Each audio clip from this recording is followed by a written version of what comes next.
जय जय रघुवीर समर्थ।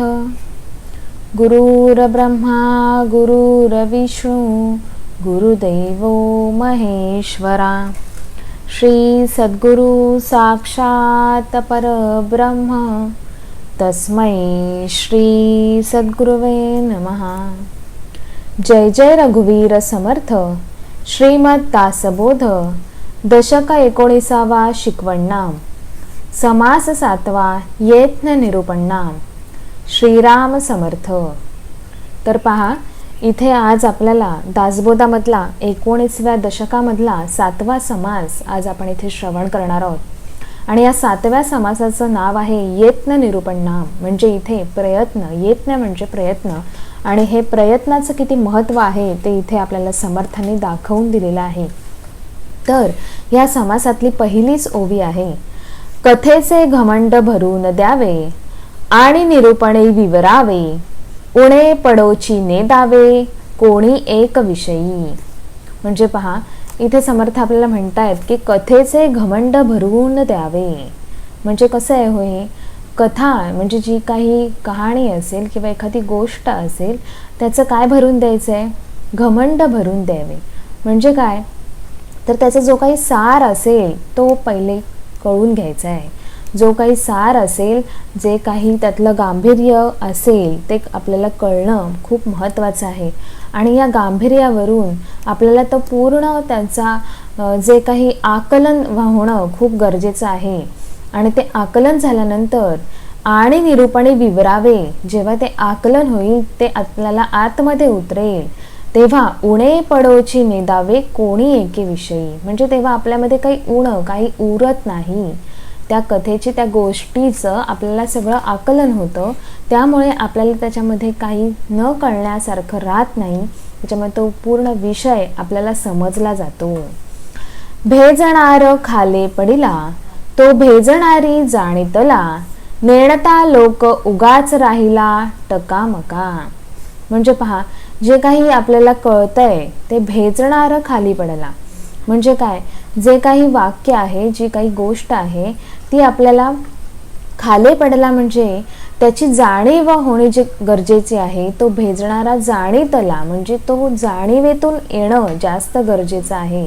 नाहीतर मग काय होतं, लोक उगाच राहिला टकामका। म्हणजे काय, तर नाहीतर मग काही त्याला अर्थ नसेल त्या गोष्टीला, तर आपण उगाचच त्या गोष्टीकडे पाहत बसतो, असं समर्थ म्हणतात। म्हणजे एखाद्या गोष्टीचं आकलन होणं इथे गरजेचं आहे।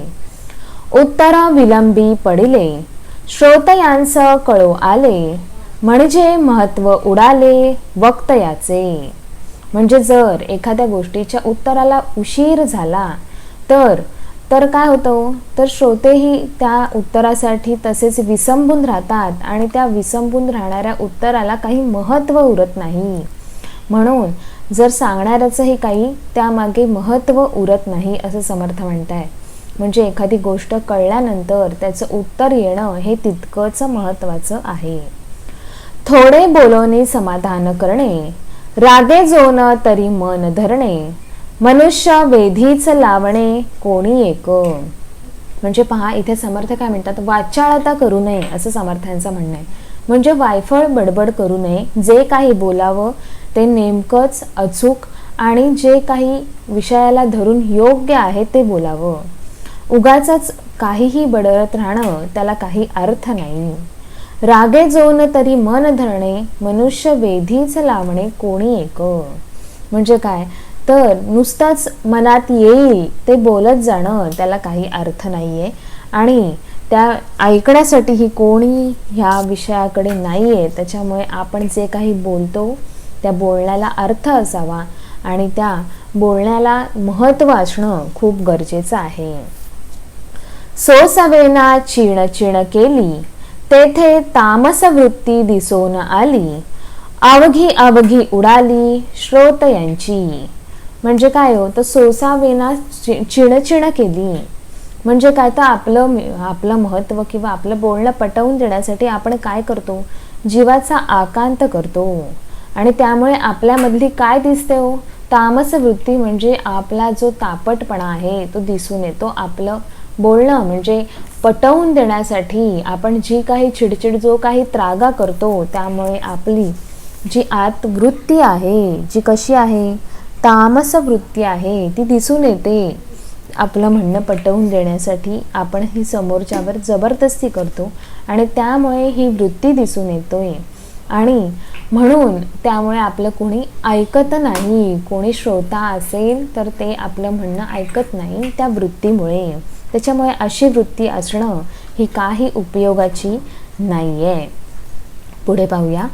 कोण कोण राजी राखिले, कोण कोण मनी भंगिले, क्षणक्षणा परीक्षिले पाहिजे लोक. म्हणजे काय, तो कोण कोण राजी राखले म्हणजे एखाद्याची राजी म्हणजे मर्जी. मर्जी सांभाळली गेली पाहिजे, मन सांभाळलं गेलं पाहिजे. तर काय आहे, लोकांमध्ये म्हणजे काय हो, तर विषयांमध्ये क्षणक्षणा परीक्षा पाहिली जाते. ही विषय असतात ते आपली परीक्षा पाहत असतात की ह्या प्रसंगामध्ये हा कसा उभा राहतोय, या प्रसंगामध्ये हा कसा उभा राहतोय. हे जे काही लोक आहेत म्हणजे विषय आहेत, ते परीक्षा पाहत असतात आपल्याच विषयांची, आपल्याच स्वभावाची परीक्षा पाहत असतात. त्याच्यामुळे ह्या परीक्षेमध्ये आपण कसं उतरलं गेलं पाहिजे हे आपल्या स्वभाव गुणधर्मातून दिसतं. आपण त्यामध्ये जर नामस्मरणामध्ये असू, आपण जर स्थिर असू, स्मरणामध्ये असू, तर आपल्याकडून चुका होत नाहीत. आपण त्या विषयामध्ये नीट उभे असतो. त्यामुळे आपण त्या परीक्षेमध्ये पास होत असतो. तर त्याच्यामुळे आपलं वागणं बोलणं हे कसं पाहिजे, चोख पाहिजे, असं समर्थ इथे आपल्याला पटवून देत आहे. पुढे पाहूया. शिष्य विकल्पे रान घेतो, गुरु मागे मागे धावतो, विचारा पाहो जाता तो विकल्पची अवघा. म्हणजे पहा इथे काय म्हणतायत, शिष्य विकल्पे रान घेतो. म्हणजे शिष्य इथे काय करतोय, मोठे मोठे विकल्प, म्हणजे शिष्याच्या मनात काय येत आहेत, विकल्प येतात. आणि हे विकल्पामुळे त्याचं मन पूर्ण भरून जात आहे. आणि गुरु मागे मागे म्हणजे गुरु किती पटवून देत असेल तरी त्या शिष्याला काय होतं कळत नाहीये. तर ते पूर्ण त्या रानामध्ये, वनामध्ये भरकटतायत. आणि अशा भरकटलेल्या ठिकाणी विचार पाहो जाता तो विकल्पची अवघा. आणि तो काय होतो, नाना विकल्प ह्या परेमध्ये उभे राहिलेले असतात. आणि ह्या विकल्पामध्ये जो काही विचार असतो, म्हणजे गुरुने कितीही पटवून दिलं तरी ते शिष्यानेही घेणं तितकंच महत्त्वाचं आहे. तेव्हा त्या गुरु शिष्याला महत्त्व आहे आणि तेव्हा त्यांचा तो संवाद होणार आहे. पुढे पाहूया. आशाबद्ध क्रियाहीन नाही चातुर्याचे लक्षण, ते महंती भणभण बंद नाही. म्हणजे काय हो, आशाबद्ध क्रियाहीन म्हणजे जिथे काही आशा उरलेली नाही, कोणतीही क्रिया होत नाही. अशा ठिकाणी चातुर्य असेल का हो, तर नाही. अशा ठिकाणी चातुर्य उरलेलंच नसतं. आणि नुसती तिथे काय चालू असते, बडबड चालू असते, भणभण चालू असते आणि ती बंद होऊ शकत नाही. तिथे कोणत्याही आशेशिवाय, क्रियेशिवाय त्या बडबडीला काहीही महत्त्व नाहीये. ऐसे गोसावी हळू पडती, ठाई ठाई कष्टी होती, तेथे संगतीचे लोक पावती सुख कैसे. म्हणजे पहा अशा ठिकाणी समर्थ काय म्हणतायत, तर सुख इथे मिळत नाहीये. कारण काय होतंय, तिथे प्रत्येक ठाई ठाई म्हणजे पावला पावलावर फक्त कष्ट आहेत. आणि ह्या अशा ठिकाणी, अशा संगतीमध्ये लोकांना सुख म्हणजे मिळू शकत नाही, असं समर्थांचं म्हणणं आहे. जिकडे तिकडे कीर्ती माजे, सगट लोकांस हव्यास उपजे, लोक राजी राखून कीजे सकळ काही. म्हणजे पहा सगळीकडे काय हो, कीर्ती जी काही आहे ती चांगली कीर्ती होणं महत्त्वाचं आहे. वाईट कीर्तीच्या मागे कोणीही येत नाही, फक्त नावं ठेवली जातात. चांगली कीर्ती, चांगलं बोलणं, आपल्या मागूनही चांगलं बोलणं हे जास्त महत्त्वाचं आहे. सगट लोकांचा हव्यास उपजे म्हणजे काय, तर सगळ्या लोकांमध्ये काय आहे, हवासा वाटणारा जो हव्यास आहे, चांगली कीर्ती, हवासा वाटणारा हव्यास म्हणजे काय, तर लोकांची ही राजी राखून. म्हणजे काय, लोकांची म्हणजे कोणाची, तर विषयांची राजी राखून, विषयांचा सदुपयोग करून जर काही आपण सगळं केलं तर ते सगळं उत्तमाचं असणार आहे, असं समर्थ म्हणतायत. परलोकी वास करावा, समुदाव उगाच पहावा, मागण्याच्या तगादा न लावावा काही एक. म्हणजे काय, परलोकी वास करा, म्हणजे परलोकी म्हणजे दुसरीकडे, दुसऱ्या ठिकाणी राहणं, किंवा नुसताच इथे गोंगाट करणं किंवा नुसता समुदाव गोळा करणं आणि पाठपुरवठा न करणं ह्याला काही अर्थ नाहीये. तर परलोकामध्ये म्हणजे काय, दुसऱ्या ठिकाणी, दुसऱ्यांच्या ठिकाणी वास करण्यात, आपलं जिथे काही नाहीये तिथे राहण्यात काही अर्थ नसतो.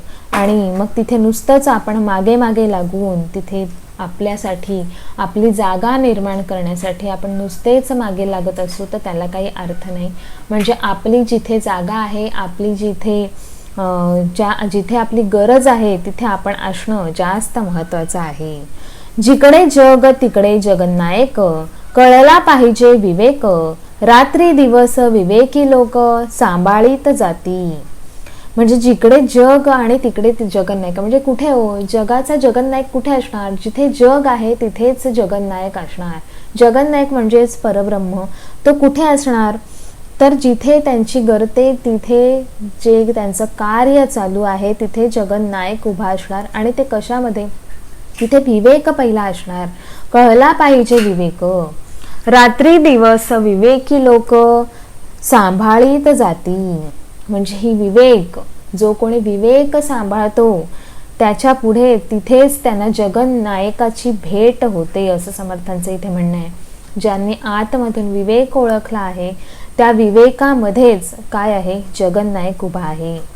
जो जो लोक दृष्टीस पडिला, तो तो नष्ट ऐसा कळला, अवघेचा नष्ट एकला भला काशावरुनी. म्हणजेच जो जो लोक दृष्टीस पडला, तर जे काही दिसतंय म्हणजे जे दिसणारं आहे ते नाशणारं आहे, असं इथे समर्थ म्हणतायत. तो तो नष्ट ऐसा कळला.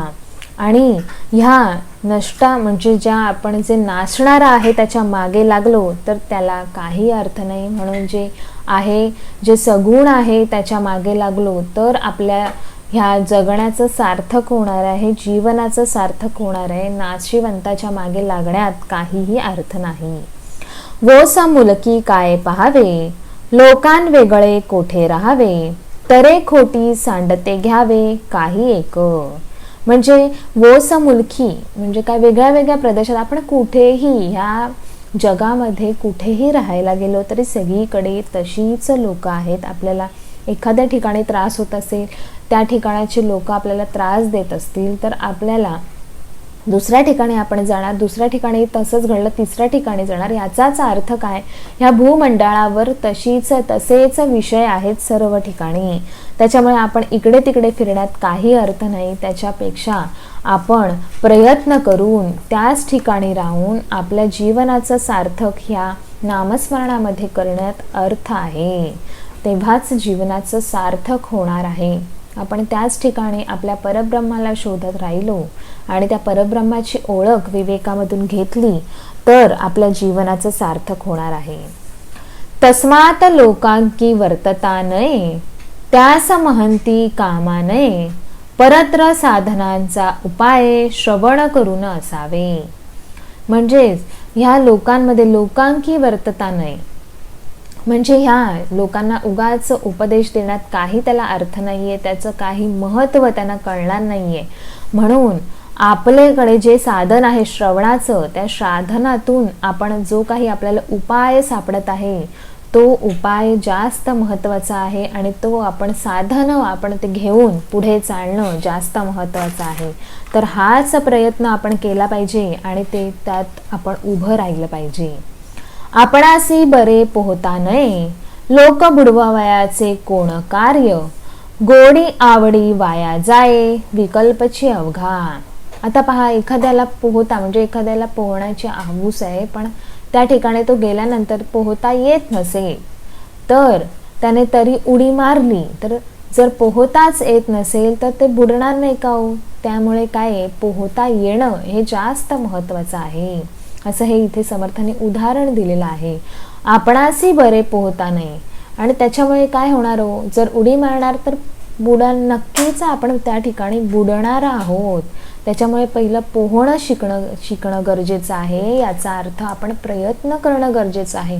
पोहण्यासाठी जो काही प्रयत्न असतो तो तरी पहिला केला पाहिजे, तेव्हा आपण पोहण्यासाठी तिथे उतरणार आहोत. म्हणून इथे समर्थांनी प्रयत्नाला खूप जास्त महत्त्व दिलेलं आहे. इथे प्रयत्न वाळूचे रगडता कण तेलही गळे, असं जे काही समर्थ म्हणतात ते प्रयत्न केल्याशिवाय कोणतंही कार्य होत नाही. गोडी आवडी वाया जाणे विकल्पची अवघा. म्हणजे जर गोडी जी काही आवड असेल ही कशाने फुकट जाते. जरी नुसतीच आवड असून काही उपयोग नाही, त्यासाठी त्या आवडीसाठी त्या गोडीसाठी प्रयत्न करणं गरजेचं आहे. अभ्यासे प्रगट व्हावे नाही तरी झाकोन असावे, प्रगट होऊन नासावे हे बरे नव्हे. म्हणजे काय तर पहिले अभ्यास केला पाहिजे, अभ्यास प्रगट केला पाहिजे. म्हणजे आता पहा, आपण नुसती एक परीक्षा आली, मुलांच्या परीक्षा असतात, त्या परीक्षा आल्या तर त्यांनी पहिले अभ्यास करणं गरजेचं आहे. नाहीतरी नुसतंच तिथे बसून राहणं किंवा नुसतंच पुस्तक उघडून बसणं त्याला काहीही अर्थ नाही. जर अभ्यासच झालेला नसेल तर त्या परीक्षेमध्ये त्याला उत्तमाचे मार्क मिळणार नाहीत. म्हणजेच त्याने पहिला अभ्यास म्हणजेच त्याने पहिला प्रयत्न केला पाहिजे. म्हणून ज्या अभ्यासातून जे काही प्रकट होणार आहे, प्रयत्नातून जे काही प्रकट होणार आहे ते जास्त महत्त्वाचं आहे. आणि जर त्यातून प्रयत्नच केला नसेल तर त्याला काहीही अर्थ नाही. मंद हळूहळू चालतो, चपळ कैसा आटोपतो, अरबी फिरवणार तो कैसा असावा. म्हणजे मंद हळूहळू जातं, म्हणजे जे काही मंद की म्हणजे काय सावकाश जे काही चालू आहे, ज्यांचं चालणं बोलणं सावकाश आहे ते हळूहळू चालणार. आणि जे जास्त त्यांना वेगाने धावायची सवय आहे ते वेगाने धावणार. म्हणून अरबी फिरवणार तो, म्हणजे अस्त्र फिरवणारा जो काय असेल त्याला हळूहळू अस्त्र फिरवून चालेल का हो. जर अस्त्राची ती काही प्रक्रिया असते, ती जर काही भराभर त्यांच्या त्या प्रमाणानुसार करणंच गरजेचं आहे. त्यामागे त्यांची जी काही शिस्त आहे ती असणं गरजेचं आहे, नाहीतर काही उपयोग नाहीये. हे धकाधकीची कामे तीक्ष्ण बुद्धींची वर्मे, भोळ्या भावार्थे संभ्रमे कैसे घडे. आणि ही सगळी जी काही कामं आहेत ती समजून घेतली पाहिजे. ही धकाधकींची कामे आहेत. आणि इथे समर्थाने जे काही वर्म दाखवून दिलेला आहे तर नुसताच हा भोळा भावार्थ असून काही उपयोग नाही. त्यामागचे आपले प्रयत्न, त्यामागची आपली जी काही वृत्ती असेल ती उत्तमाची असणं जास्त गरजेचं आहे. सेत केले परी वाहेना, जवार केले परी फिरेना, जन मिळविले परी धरेना अंतर्यामी. म्हणजे काय हो तर इथे सेत केले म्हणजे काय तर इथे प्रयत्न केले आणि तरी वाहेना, जवार केले परी फिरेना. म्हणजे इथे आपण जे काही केलं तरी पण होत नाही असं जे काही आपण म्हणतो. जन मिळविले परी धरेना अंतर्यामी. म्हणजे जे काही आपण आत घेत आहोत, सत्कर्माचं सद्गुणाचं घेत आहोत, ते जर आपण अंतरी स्मरणातून घेतलं नाही तर तिथे ते राहत नाही. ह्यासाठी स्मरणातून जे काही करणं ते गरजेचं आहे.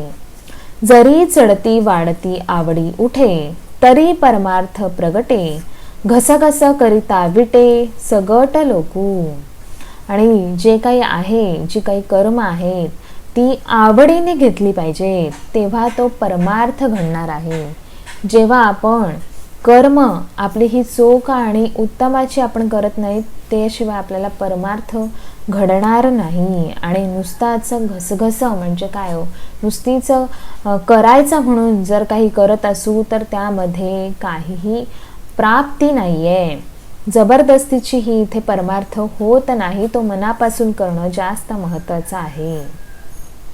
आपले लोकांस मानेना, लोकांचे आपणास मानेना, अवघा विकल्पची मना समाधान कैसे. तर पहा इथे समाधान कुठे मिळेल. समाधान फक्त इथे समर्थांच्या या श्रवणामध्ये समर्थांनी समाधान दाखवून दिलेलं आहे. मनाला विश्रांती आणि समाधान फक्त ह्या समर्थांच्या आपल्याला ग्रंथामधून दासबोधामधूनच मिळू शकतं. आणि कारण का आपण कोणाचं ऐकतो का हो? आपण नाही ऐकत. आपण फक्त समर्थांचं ऐकतो, कारण ते आपल्या मनाला बुद्धीला पटतं म्हणून आपण ते त्यांचं ऐकतो आणि त्यामुळे आपल्याला समाधानाची प्राप्ती होते. आपण असंच सांगायला गेलो तर कोणीही आपलं ऐकणार नाही. हे समर्थांची वाक्य आहेत. इथे समर्थांनी आपल्याला दाखवून दिलेलं आहे की आचरण कसं असावं आणि ते आपण ऐकतोय, त्यामुळे आपल्या मनाला काय मिळतंय? समाधान मिळतंय. नासक दीक्षा सिंतरू लोक, तेथे कैसा असेल विवेक, जेथे बळावला अविवेक, तेथे राहणे खोटे. म्हणजे नासक दीक्षा म्हणजे नाशिवंत जे काही दीक्षा म्हणजे जी काही दीक्षा घेतात, जी काही मागणी करतात, तिथे जर विवेकातून ती घेतलेली नसेल म्हणजे तर त्याला काही अर्थ नाही आहे. आणि ही अविवेकाचं जे आहे ते खोटं आहे, मिथ्या आहे. अविवेकातून जे काही मिळालेलं आहे ते खोटेपणाचं ठरतं, ते नाशिवंत असतं, त्याच्या मागे सद्गुण नसतात, त्यामुळे त्याची टिकण्याची काहीही शाश्वती नसते. बहुत दिवस श्रम केला, शेवटी अवघाची व्यर्थ गेला, आपणास ठाके नागलबला, कोणी करावा. म्हणजे खूप दिवस नुसते कष्ट केले आणि त्या कष्टामागे काहीही त्याच्या मागे काही त्यांना पर्याय नाही, नुसतं राबत गेलो. म्हणजे बघा, एखादी जमीन आहे जी खडकाळ आहे, जिच्यामध्ये पिकत नाही, पण तिथे तरीही प्रयत्न करायचा तर तो कुठे करावा ह्यामध्येही आपल्याला कळलं पाहिजे. तर त्या खडकाळ जमिनीमध्ये आपण कितीही लावण्याचा प्रयत्न केला तरी तिथे काही होऊ शकतं का हो? तर नाही. तिथे नुसते श्रम आहेत, ते वाया जाणार आहेत. पहिले जमीन कसदार करणं जास्त गरजेचं आहे आणि नंतर त्याच्यावर लागवड केली तर त्याचा आपल्याला फायदा होणार आहे. त्याचप्रमाणे हे जे काही प्रयत्न आहेत, आपले श्रम आहेत, ते पहिले आपल्या श्रमांना, आपल्या प्रयत्नांना किंमत असणं गरजेचं आहे की आपण हे किती आपण मनापासून करतोय आणि ह्या प्रयत्नांना आपल्या फळ येणं हे गरजेचं आहे. तेव्हा आपल्याला ते कळणं, नाहीतर मग आपले प्रयत्न वाया जातात, व्यर्थ जातात आणि त्या आपल्या व्यर्थ गेलेल्या प्रयत्नांना, नुसत्या श्रमांना काही उपयोग नाही. म्हणून आपणास ठाके ना गलबला, कोणी करावा. म्हणून हा जो काही गलबला आहे तो फक्त समर्थच आपल्याला दाखवून देत आहे. संगीत चालिला तरी तो व्याप, नाही तरी अवघाची संताप, क्षणक्षणा विक्षेप, किती म्हणून सांगावा. म्हणजे काय तर संगीत चालिला तरी तो व्याप, म्हणजे जो काही व्याप आहे तो नुसता कशातून, हा व्याप जो वाढवत आहोत आपण आपल्या कामाचा, आपल्या व्यवसायाचा किंवा आपल्या नोकरीचा, आपल्या प्रपंचाचा, हा जो काही व्याप आपण वाढत आहोत त्यातून फक्त आपल्याला संताप उद्भवत आहे. का तर आपण तो विवेकामध्ये नाही आहोत, आपण त्या समर्थांच्या श्रवणामध्ये नाही आहोत, म्हणून आपला फक्त संताप होतो आहे. कोणत्याही प्रसंगात आपला संताप वाढत आहे. तर तसं न होता आपण विवेकामध्ये जर उभे राहिलो तर हा जो काही विक्षेप, प्रत्येक क्षणाक्षणाला आपल्यामध्ये विक्षेप उभा राहतो, तो आपल्या बाजूला होईल आणि आपण ह्या व्यापामधून काय होऊ? मोकळे होऊ. कारण ह्यासाठी पहिलं नामस्मरण असणं गरजेचं आहे. मूर्ख मूर्खपणे भरंगळती, ज्ञाते ज्ञातेपणे कळू करती, होते दोहीकडे फजिती लोकांमध्ये. म्हणजे काय? मूर्ख मूर्खपणे म्हणजे मूर्ख जे काही अर्थ नाही आहे असे काहीही बडबड करत राहतात आणि ज्यांच्याकडे ज्ञान आहे, ते ज्ञानाचं बोलतात, पण त्या ज्ञानाचं ऐकायला ते कळत नाही आहे. म्हणजे आपणच आता समर्थ आपल्याला ज्ञानाची शिकवण देत आहेत, पण आपल्यामध्ये जर ते कळण्याची क्षमता नसेल तर काही त्याला अर्थ नाही. ती नुसती ऐकण्यात किंवा नुसती ही फजिती पाहण्यामध्ये लोक म्हणजे आपले विषय उभे आहेत. हे ज्ञानामृत आहे, ते आपण आपल्या परेमध्ये उतरवणं जास्त गरजेचं आहे, तेव्हाच त्याला अर्थ आहे. आणि नुसती ही फजिती पाहण्यासाठी मग हे लोक आहेत, म्हणजे जे विषय आहेत ते फक्त ह्या गोष्टीची फजिती पाहत आहेत. कारभार आटोपेना करवेना आणि उगेही राहेना, या कारणे सकळ जना काय म्हणावे. म्हणजे काय? तो हा कारभार आहे, जो काही आपला व्यवसाय आहे किंवा जो काही आपला प्रपंच आहे, तो काय आपल्याला होत नाही आहे. कारण का? आपला परमार्थ जेव्हा उत्तमाचा असेल तेव्हा आपला प्रपंच व्यवस्थित होणार आहे. आपण जर परमार्थच उत्तम केला नाही तर प्रपंच चांगला होणं हे शक्य नाहीये. कारण प्रपंचासाठी परमार्थाची जोड असणं खूप महत्त्वाचं आहे. आणि या जोडीसाठी आपण स्मरणामध्ये, इथे भगवंताच्या परब्रह्माच्या स्मरणामध्ये असणं गरजेचं आहे. आणि तेव्हाच आपला कारभार हा व्यवस्थित होणार आहे. नाहीतर मग उगाच हेही नाही आणि तेही नाही असं असण्यात काही अर्थ नाही. आपली नुसती फजिती इथे होणार आहे. नासका उपाधीस सोडावे, वय सार्थकी घालावे, परिभ्रमणे कंठावे कोठेतरी. म्हणून ही जी नाशिवंताची उपासना आहे, ही जे नाशिवंत आहे ते सोडून देणं हे गरजेचं आहे असं समर्थ सांगतात. हे नाशिवंताच्या मागे तू धावू नकोस. हे जे काही आपलं आहे वय, आपण जे आहोत ते आपला जन्म हा सार्थकी करणं जास्त गरजेचं आहे.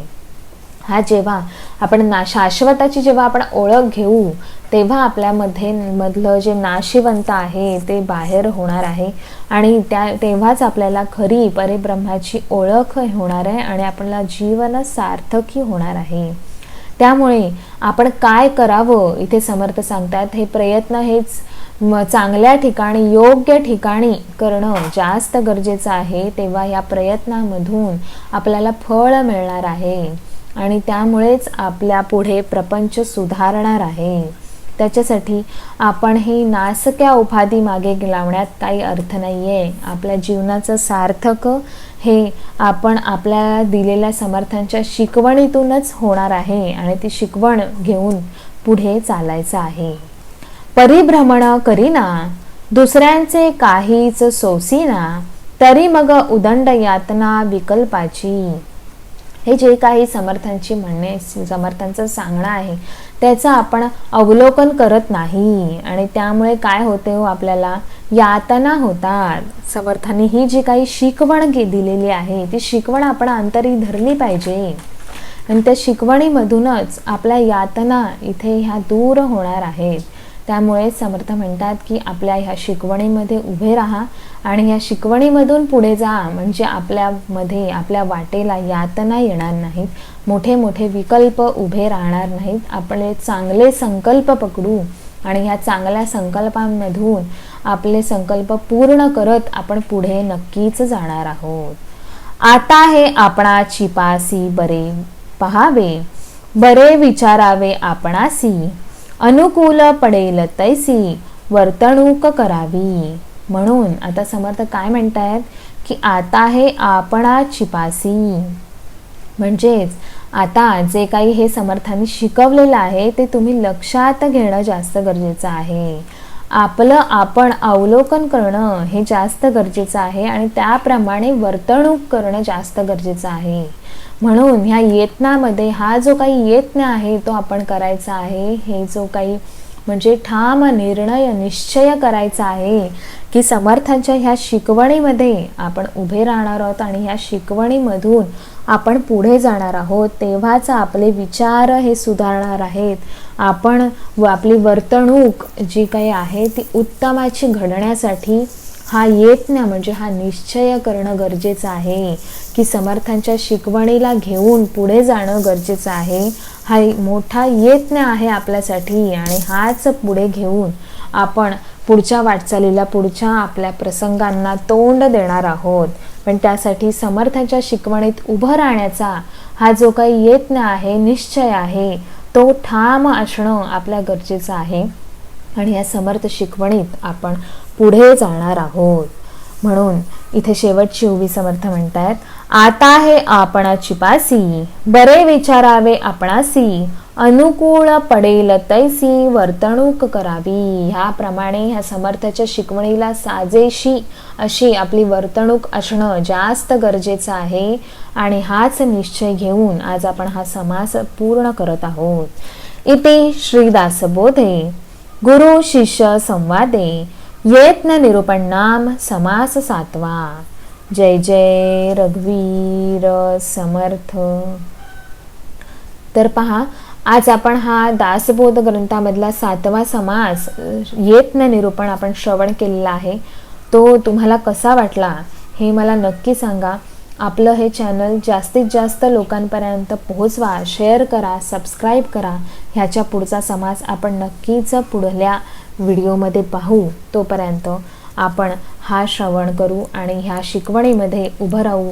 असं समर्थांच्या विचारांना अशीच पुढे साथ देत राहू आणि त्यांच्या विचारांची पुढे आपण ही जोपासना करत राहू. जय सद्गुरू.